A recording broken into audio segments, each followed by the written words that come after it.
Namo tassa bhagavato arahato samma sambuddhassa. Hello, this is Lal from puredhamma.net. There is a root key factor that is really the root cause for Tillakhana or anicca, dukkha, anatta nature. That is the unstable and unpredictable nature of things in this world. Nothing in this world lasts forever. Anything is destroyed at some point. Even more importantly, during their existence, all things change unpredictably. So those are the root causes of anicca nature. Now there is another important thing, which is that we will be subjected to suffering only if we crave for those things that have this anicca nature, this unstable and unpredictable nature. Everything in one's world is included in the 5 aggregates or the Panchakhanda. However, unless one craves for them or forms Pancha Upadana Khanda, then one will not be subjected to suffering. That is why the 5 aggregates are like a bottle of poison. One will be subjected to suffering only if one drinks from that bottle of poison. That is the difference between the 5 aggregates or the Panchakhanda and the Pancha Upadana Khanda, the craving for the 5 aggregates. Suffering is built into Panchakhanda, but one will not be subjected to suffering unless one gets attached to the Panchakhanda or the 5 aggregates. Another important factor is that whenever we crave for those worldly things, we violate one or more of Dasa-akusala, and that is how we really get into trouble. This is the second key factor to keep in mind. We commit Dasa-akusala because we crave for things in the world, and committing Dasa-akusala always lead to bad karma vipaka and thus lead to suffering. When we get attached to those unstable and unpredictable things in this world, we are going to be disappointed sooner or later. When we get attached to those things, we do Dasa Akusala to get hold of those things. As we will see, those Dasa Akusala can vary from obvious immoral actions like killing and stealing to just Miccha Diṭṭhi that most people don't pay much attention about. This is why we don't normally see this connection. When we understand the importance of Miccha Diṭṭhi in Dasa Akusala, we can reduce our cravings for those material things and thereby stop future suffering. The deeper aspect of Miccha Diṭṭhi is actually not understanding the Tillakhana. That is what we will be focusing on in this Dēsana. So these two factors are very important. This is the key to stop future suffering. Later in the Dēsana, we will start discussing the Yathabhuta Jnana, which is the knowledge about how those unstable material things, in particular our physical bodies, come into existence. This is the third key factor. This is the connection between the previous two factors that we talked about. One actually gets to the Noble Eightfold Path by removing this deeper layer of Miccha Diṭṭhi, which is the ignorance of Tillakhana. When one understands Tillakhana, one will have the Yathabhuta Jnana as well. So, to put it in other words, Yathabhuta Jnana explains how we create those unstable material things by ourselves in the first place, when we act with avidya and do Dasa Akusala. So this is a never-ending process that feeds on itself. That is how this rebirth process continues. You may want to think about this after listening to the Dēsana. Understanding this is one way to remove Sakkaya Diṭṭhi. In the next Dēsana, we will have more information on this connection. As we discussed in the second Dēsana, the root of the deeper meaning of anicca is stated in a single verse in the Dhammacakkappavattana Sutta, the first sutta delivered by the Buddha. It says, Yampiccang nalabati tampi dukkhang, or suffering arises when one does not get what one wants. Of course, it's obvious to anyone that one becomes depressed when one does not get what one wants.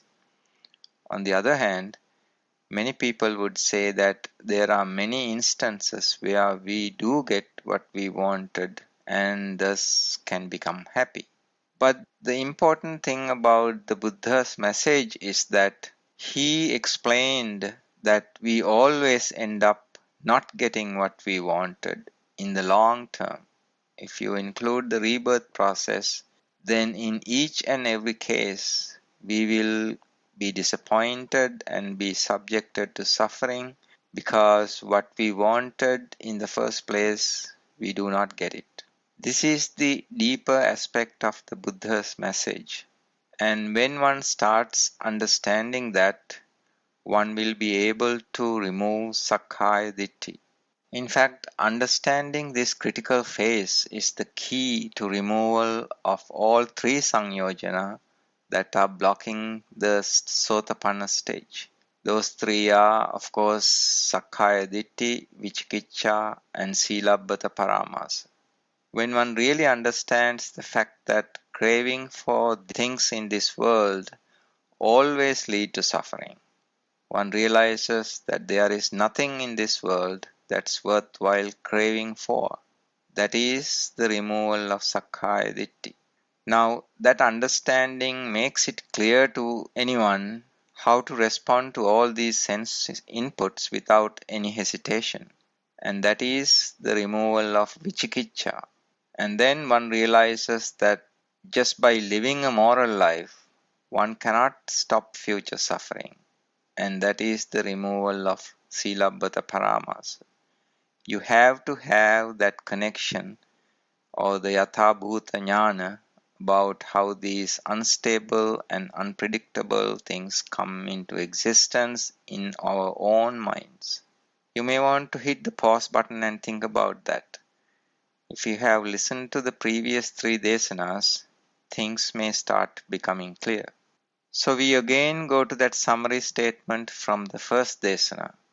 If something eventually leads to suffering, even if it brings immediate happiness, that is of anicca nature. In other words, yampiccang nalabati tampi dukkhang always leads to suffering. That is because in the long run, we can never get what we wanted because of the first key factor that we discussed. Anything in this world is unstable and has the viparinama nature or the tendency to change unpredictably. The five aggregates are inherently of anicca nature because of that.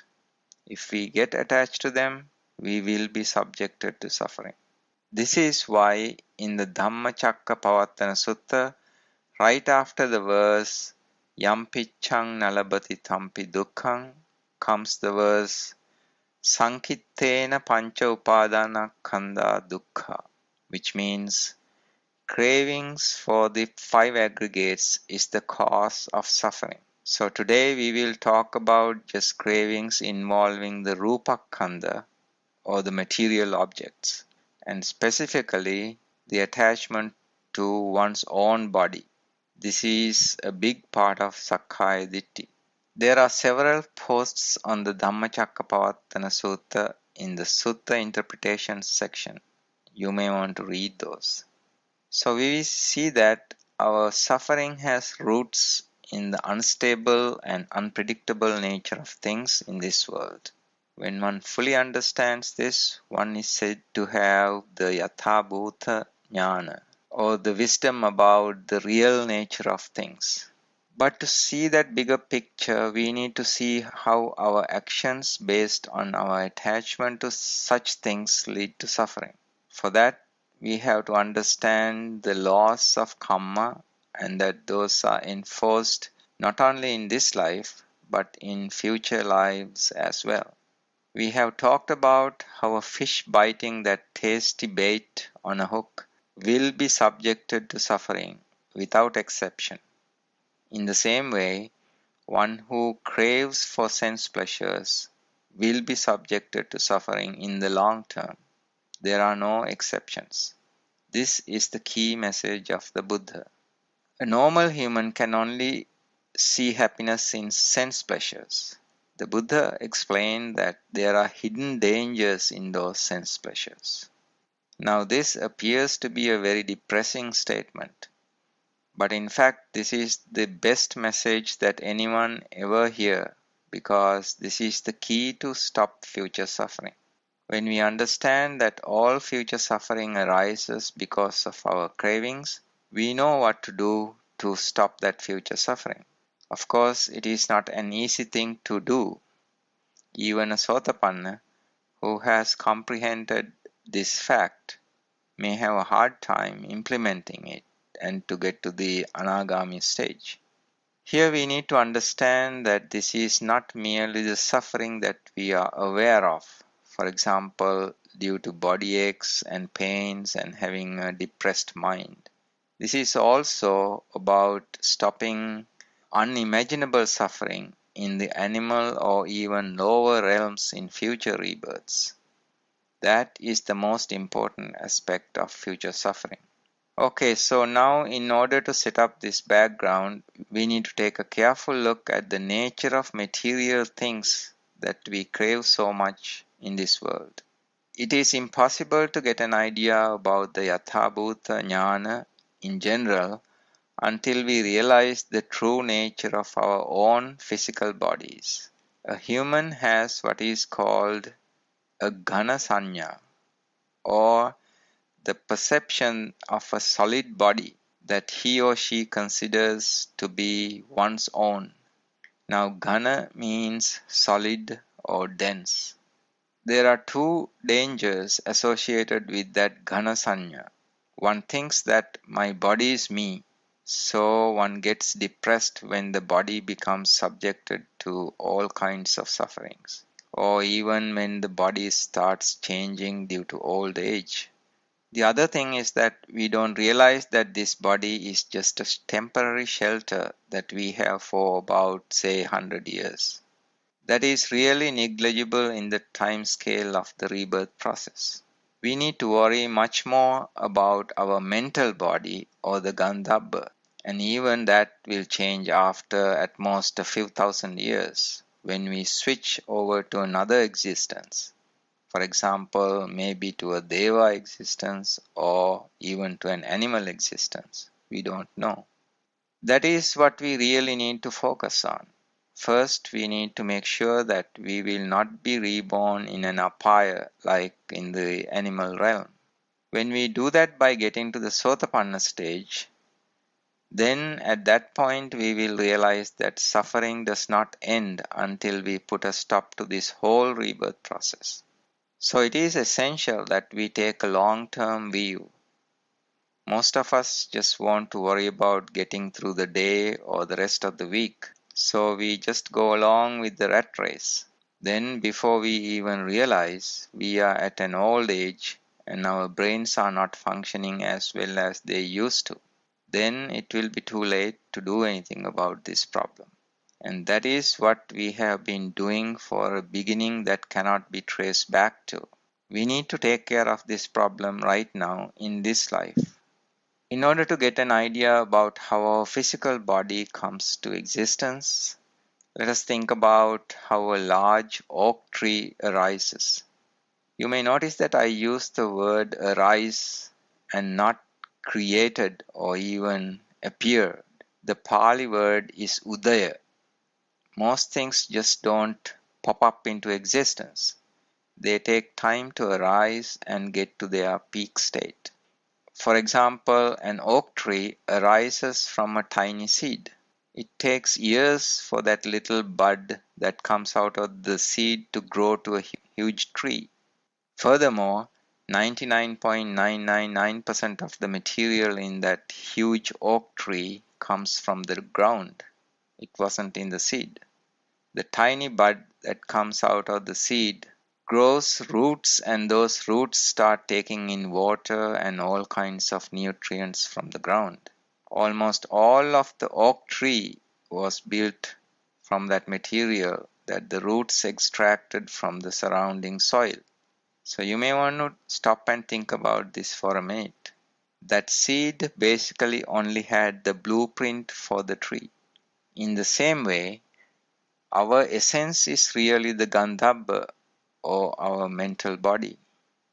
That Gandhabba descended to our mother's womb at the moment of conception. When a Gandhabba enters a mother's womb, it has the blueprint for the physical body. So just like that tiny oak seed gave rise to a large oak tree, that Gandhabba, which cannot even be seen, has given rise to this large physical body weighing hundreds of pounds or tens of kilograms. First, it merged with a single cell formed by the union of father and mother. Then it started taking nutrients from the mother to gain a few pounds. After coming out of the mother's body, a baby would grow to a full-blown adult by eating food. So again, 99.999% of what we call me or my body is just inert food. You may want to hit the pause button and think about a little bit on this point. That is the starting point in removing the Ghana Sanya and also Sakkaya Diṭṭhi. Now we can begin to see why the knowledge about the nature of material things is called Yatha Bhuta Jnana.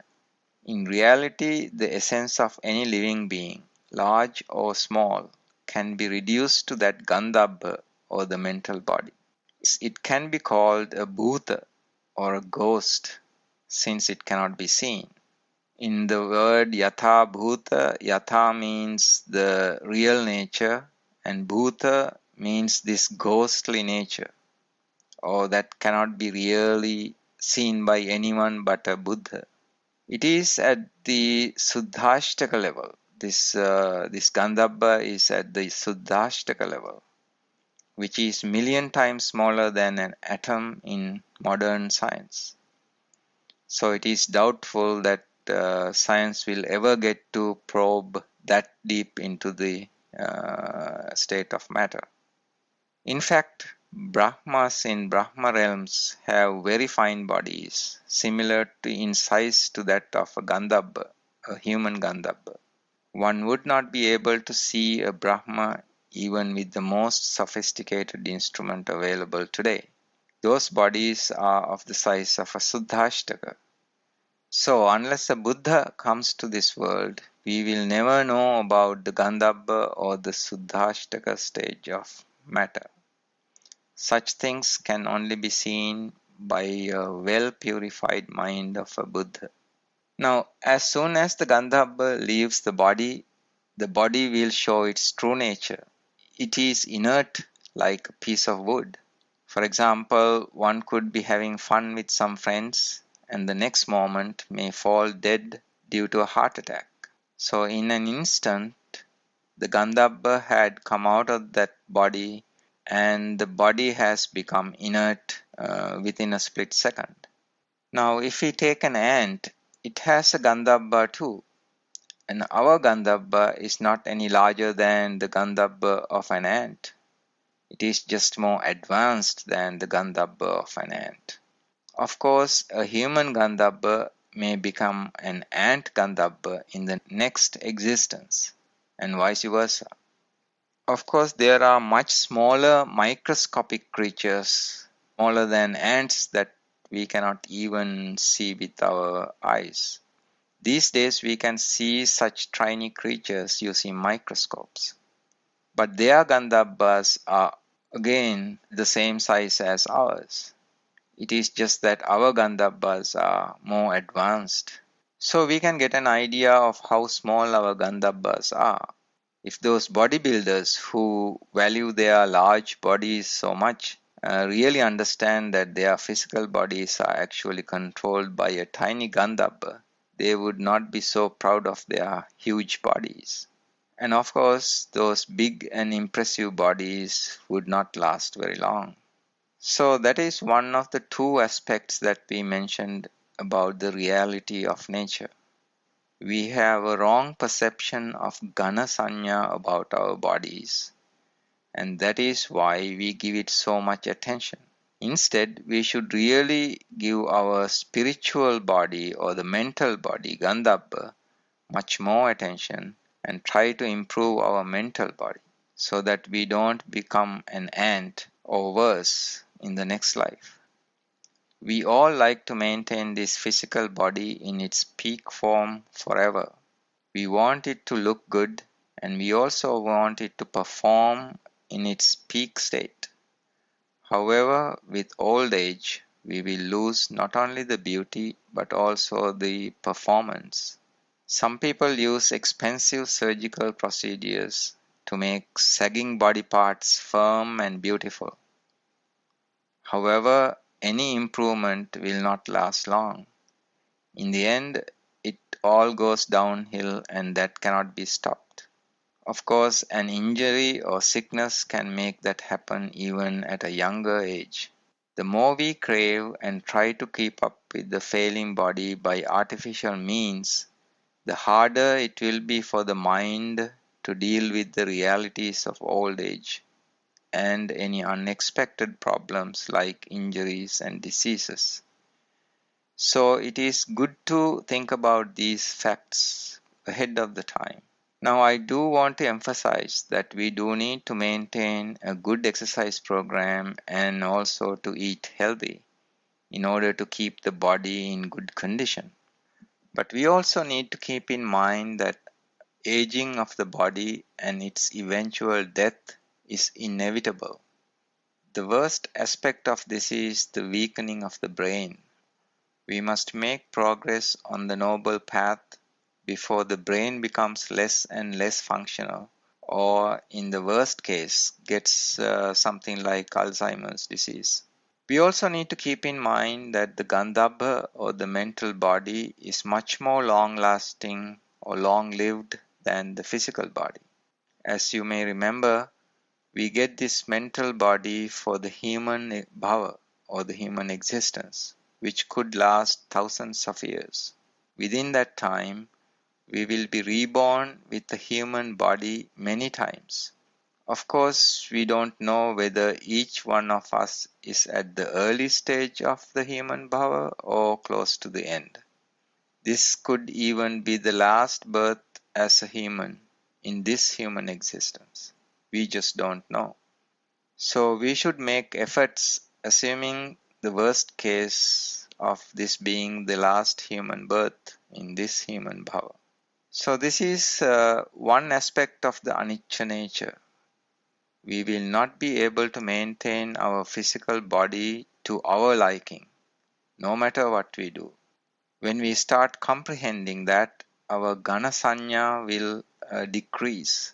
That will also help get rid of Sakkaya Diṭṭhi, which is basically the idea that we can become happy by doing whatever is needed to provide the body with sense pleasures. Now let us expand the discussion to other types of rupa in this world other than our physical bodies. All rupa in this world are called sankhata because they are all put together by the mind with sun. Now sankhata comes from two words, sun and kata, which basically means created by sun. We know that sun is a key word in Buddha Dhamma. There is a subsection at the website on sun, spelled S-A-N. Whatever comes to existence in this world lives for a certain finite time and then undergoes decay and death after an initial prime stage. The arising of a sankhata is called udaya, and the destruction of a Sankata is called Vaya. There is a subsection on Udaya Vaya Jnana which describes in detail these processes. The Pali phrase Uppada Vayattena Anicca describes this impermanent nature of anything in this world. That phrase basically says, whatever arises in this world will be destroyed someday, or whatever arises in this world will not last forever. Now, that can be easily grasped by someone who can think long enough about it. This is why it is easier for many to easily understand the Pali term anicca as impermanence. But as we'll see, that is just the start. That is just one aspect of anicca.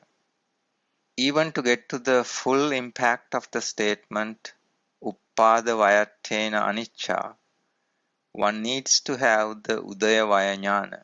So as we mentioned, it's discussed in several posts at the Udaya Vaya Jnana subsection. Let us discuss it briefly here. Any Sankata actually has 5 stages called Udayangama, Attangama, Assada, Adinava, and Nissarana. It is easier to explain with an example. A human baby is born, which is called Udayangama. Then it grows to a young age, which is called Attangama. Then it starts experiencing sense pleasures optimally around, say, 15 to 30 years of age, which is called the Assada or pleasurable stage. From that point, there will be increasing instances of body ailments in the next stage of Adinava. So after the Adinava stage, at some point the death will come, and that is called Nissarana. So these 5 stages are there for any Sankata, which means anything in this world will undergo those 5 stages of Udayangama, Attangama, Assada, Adinava, and Nissarana. You may want to read the post entitled Root Causes of Anicca, 5 Stages of a Sankata. In another example, an apple tree arises out of an apple seed, and when it is germinated, that's called the Udayangama stage, the beginning. Then it grows to a young apple tree, and that is the Attangama stage. Then it starts providing a lot of apples, and that is called the Assada stage or the prime stage. After a few years, it starts getting old and could develop problems. That is the Adinava stage, where it provides less and less apples and will also show its old age. Finally, it will die, and that is the Nissarana stage. So anything in our world will go through those 5 stages. You may want to think about that. Now we get to another important point.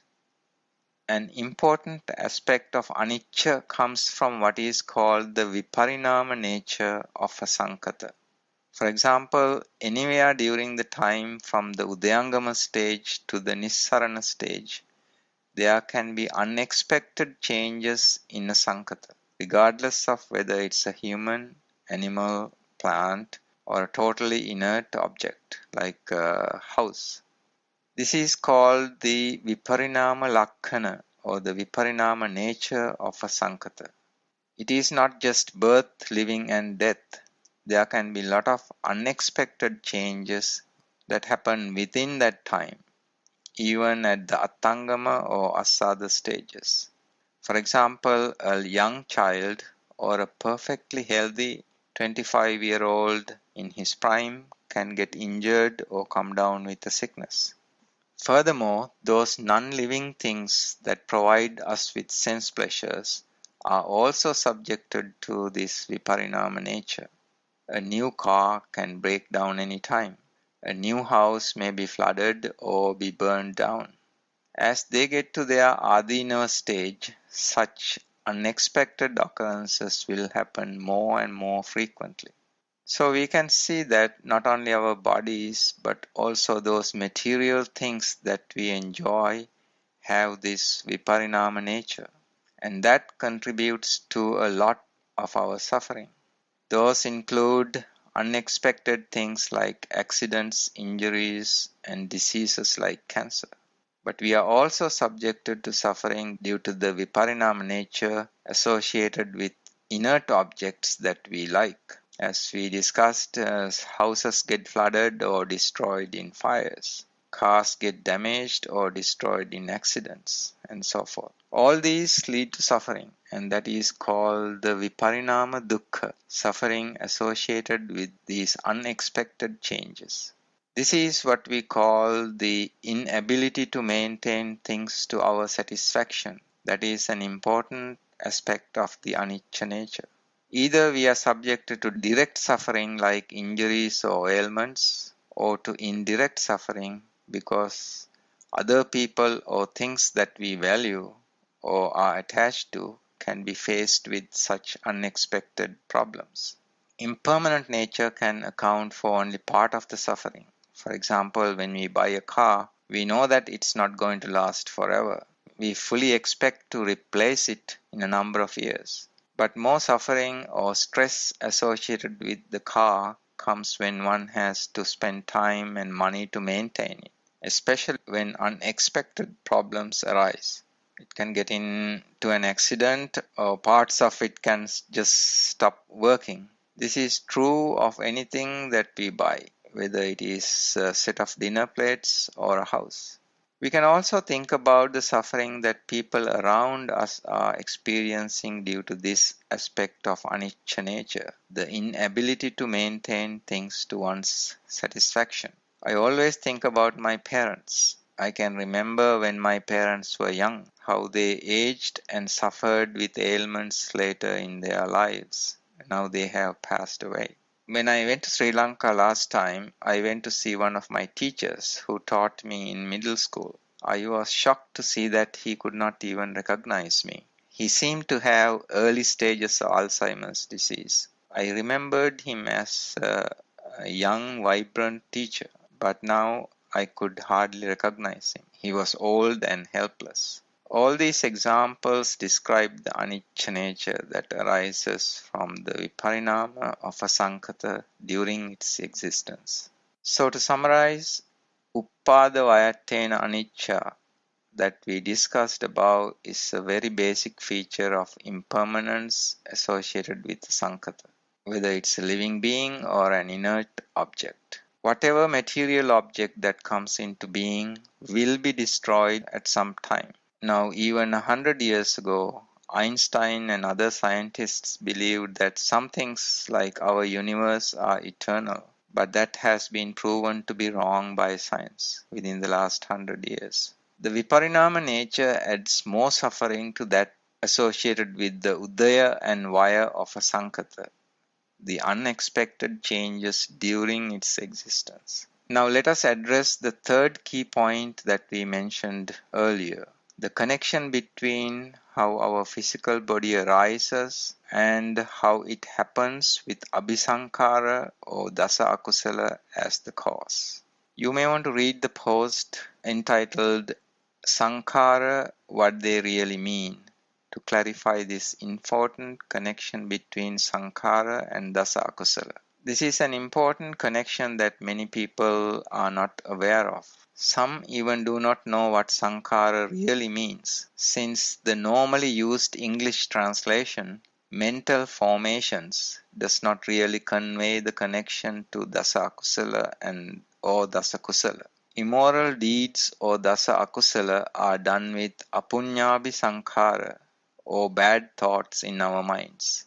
Good deeds or kusala kamma are done with punyabhi sankhara. So we really need to understand what is meant by these key Pali words rather than just memorizing them. Only then we will be able to see the hidden truths. If one knows the basics, it's much easier to understand the deeper aspects. Let's take a simple example. How does a building or a house come into existence? Someone first has to think about it. That is how it gets started. Without a human planning to build a house, it will never come to existence. Planning and building a house involves mano sankhara, vachi sankhara, and kaya sankhara. Someone first comes up with the plan, then many people talk about it and give their inputs. Then more people will actually do the work and get it built. So that is how a house or a building comes into existence. As one learns deeper Dhamma, one will begin to see that anything in this world has its origins in Sankhara. Now we can take another step and see how an animal or a deva comes into existence. As we have discussed in the section on Paticca Samuppada, the seeds are generated in our Sankhara with the steps of Avijja Paccaya Sankhara and Sankhara Paccaya Vijnana. Vijnana is the Kamma Bija or the Kamma seed created by the Javana Chitta in those Sankhara. Those who have studied Abhidhamma can learn more details in the subsection on Nama and Rupa to Nama Rupa in the Living Dhamma section. But the key idea is that Vijnana is actually the Kamma Bija that gives rise to any existence. Once a strong Vijnana is established in the Kamma Bhava, then it can give rise to an existence in one of the 31 realms, leading to Jati or birth as an animal, a Deva or a Brahma.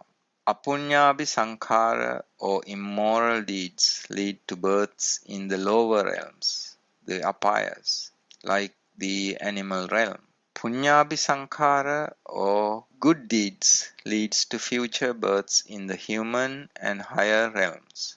So it is important to make this connection. Our Sankhara and specifically Abhisankhara or strong Sankhara lead to future lives based on whether they involve Dasa Kusala or Dasa Kusala. Those Abhisankhara or thoughts, speech and bodily actions that involve Dasa Akusala or immoral deeds lead to births in the lower realms.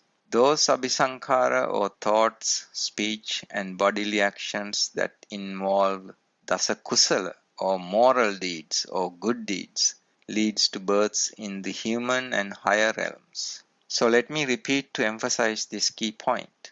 Those abhisankhara that we generate in this life become seeds for future lives. Each individual and not a higher being determines his or her own future. So if we do immoral things with the mindset to do whatever it takes to satisfy the bodily cravings and desires, that will lead to future suffering. That is not any different from the fate of a fish who bites that tasty bait on a hook. By the way, even though punyabhisankhara or good deeds will also continue the rebirth process, we must do those in order to avoid rebirths in the apayas or the lower realms, and also to set the background to cultivate the noble path. One cannot practice the noble path unless one is born human or at a higher realm. As we have discussed, Gandhabas are involved only in the human and animal realms. In all other realms, fully formed living beings appear, but most of those beings have very fine bodies that we cannot even see. For example, in Deva realms, fully formed Devas with very fine bodies are formed at the Chuti Patisandhi moment, and those bodies last until that karmic energy for that bhava runs out. It is said that 60 devas were in an area of the size of a hole in a needle when a large number of devas came to listen to the Satya Vibhanga Sutta delivered by Venerable Sariputta. We cannot even imagine such small bodies because we are so used to these heavy and large bodies of humans and animals. Of course, the bodies of Brahmas are even finer, similar to our Gandhabba bodies, with just a few Suddhashtaka. Those heavy bodies that we see in human and animal realms are all made up of inert matter. as we discussed earlier. The blueprint for that body is in the Gandhabba, or the mental body, and a given physical body arises in time to its full form by taking in food and water. So the bottom line is that what really matters is the mental body that is formed at the Chutti Patisandhi moment. These bodies are extremely small and cannot be seen with our eyes or even with sophisticated scientific instruments. That is why they are called Bhuta. So this is essentially the Yatha Bhuta Jnana, how those fine bodies arise due to Kusala and Akusala. They arise due to rules in the Paticca Samuppada, or Pati Icca leading to Sama Uppada. So you may want to read the section on Paticca Samuppada. As we have discussed in that section, when we make Abhisankara with Icca, that is the Pati Icca process, then it leads to Sama Uppada, or births according to that Abhisankara. As we discussed in the previous Dēsanas, what matters really is not what one likes or what one wishes for, but how that wish connects with the Dasa Akusala or Dasa Kusala. You may want to go back and listen to the second Dēsana. I think that is in the second Dēsana that we discussed this point. What we discussed briefly above is explained in detail in the Paticca Samuppada section at the website. Then there are more Paticca Samuppada cycles that explain how non-living things like trees come into existence. But we don't need to discuss those at this time. Therefore, the basic idea that we discussed can be expanded to all Rupa, and it can be shown that all Rupa have our Sankhara and Vijnana as the root cause. This of course gets a bit more complex when we address non-living Rupa like trees or mountains, but that discussion is not needed to remove Sakkaya Diṭṭhi to attain the Sotapanna stage. Anything that arises due to Sankhara are called Sankhata. Sankhata basically means prepared with sun. We know from the section on sun that sun means Lobha, Dosa, Moha, and also Alobha, Adosa, and Amoha. Now, if one spends some time contemplating this, one would be able to make a deep connection. This is why sun is such a key word in Buddha Dhamma. So I hope that it is clear that our mental body or Gandhabba is a Sankhata too. It arises due to Abhisankara generated in our minds. Our physical eyes, ears, tongue, nose, and the body arise due to that Gandhabba. So it is easy to see that all our internal Rupa, including our living body, are all Sankhata. So realizing this real nature is called the Yatha Bhuta Jnana, or the wisdom about the real nature of how things come into existence. Yatha means the actual nature, and Bhuta means the early stage of material things. Bhuta actually means a ghost in Pali or Sinhala. The reason that initial stage of a Sankhata that arises due to Javana power of a Chitta is called a Bhuta because it is negligibly small and can never be seen. This is explained in the post. Bhuta and Yatha Bhuta, what do they really mean? Yatha Bhuta Jnana is the knowledge about how Sankhata come in existence via Sankhara or our conscious thoughts. Not just any thoughts, but thoughts with high Javana power. So you may want to think about this idea, and if you have any questions, we can discuss at the discussion forum. So this is a real simple explanation of the Yatha Bhuta Jnana, or the real nature of our bodies. It is really at the Vijnana stage that one's Gati are condensed into the Bhuta stage, which in turn gets more condensed to the Dhatu stage that we can see. That is the origin of the term Yatha Bhuta. At the end of the Dhammacakkappavattana Sutta, the Buddha declared that he had finally discovered the Yatha Bhuta Jnana. After the first Dēsana, the Dhammacakkappavattana Sutta, the Buddha made the connection between the Yathabhuta Jnana to the concepts of Tillakhana, Anicca Dukkha Anatta in the second Dēsana, which is the Anattalakkana Sutta. So as you can see, I prepared this set of Desanas around those two suttas, Dhammacakkappavattana Sutta and the Anattalakkana Sutta. Those were the two suttas that the Buddha delivered to the 5 ascetics right after enlightenment. They all attained the Sotapanna stage with the first sutta, which was discussed for 5 days. So you can see that the sutta in the Tipitaka is very highly condensed. It's only a few pages. Each sutta needs to be discussed in detail. There is a subsection on the Dhammacakkappavattana Sutta in the Sutta Interpretation section at the website. Then on the 6th day, I believe, the Buddha delivered the Anattalakkana Sutta, and all 5 of them attained the arahanthood.